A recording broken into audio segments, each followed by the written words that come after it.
ইবনে আব্বাস রাদিয়াল্লাহু তাআলা আনহু থেকে বর্ণিত, উনি বলেন, কদিমান নবিয়্যু সাল্লাল্লাহু আলাইহি ওয়াসাল্লাম আল মাদিনা, আল্লাহর হাবিব সাল্লাল্লাহু আলাইহি ওয়াসাল্লাম মদিনায় প্রবেশ করলেন।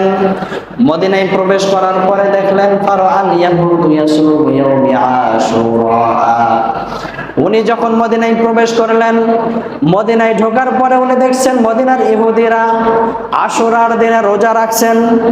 উনি সেই ইহুদিদেরকে লক্ষ্য করে বললেন, ফাকাল রাসূলুল্লাহ সাল্লাল্লাহু আলাইহি ওয়াসাল্লাম মা হাযা ইয়াউমুন আল্লাযী তাসুমুনাহু ফীহি।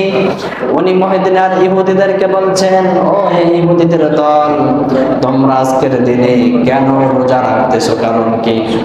ফাকালু হাযা ইয়াউমুন সালিহুন আই আযীমুন। মদিনার ইহুদিরা বলল, আজকের দিনটা আমাদের কাছে অত্যন্ত শ্রেষ্ঠ আর দামি দিন।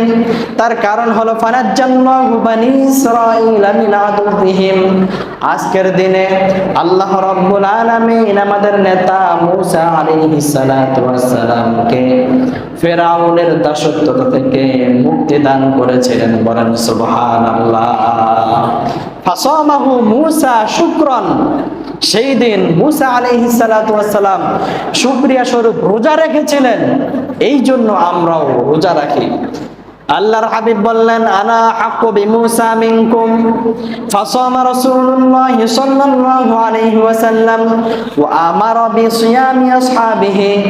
এরপরে আল্লাহর হাবিব উনিও নিজে রোজা রাখলেন এবং উনি ওনার যতগুলো সাহাবী ছিলেন সমস্ত সাহাবীকে বললেন, তোমরাও রোজা রাখো। তাহলে আমরা কি পেলাম? ইবনে আব্বাস রাদিয়াল্লাহু তাআলা আনহু থেকে বর্ণিত এই হাদিসের মাধ্যমে আমরা জানলাম যে আল্লাহর হাবিব যখন মক্কা থেকে হিজরত করে মদিনায় যান, মদিনায় যাওয়ার পরে সেখানে গিয়ে দেখছেন যে সেখানকার ইহুদিরা কি করতেছেন, রোজা রাখছেন। উনি যখন জিজ্ঞাসা করলেন, কি ব্যাপার, তোমরা এই দিনে রোজা রাখো কেন, এই দিনকে এত বেশি শ্রেষ্ঠ মনে করো কেন? তারা কি বললেন, যে আজকের দিনে আমাদের নেতা মূসা আলাইহিস সালাতু ওয়াস সালামকে আল্লাহ পাক ফিরআউনের 200 বছরের দাসত্ব থেকে মুক্তি দান করেছেন, এই জন্য আমরা শুকরিয়া স্বরূপ রোজা রাখি।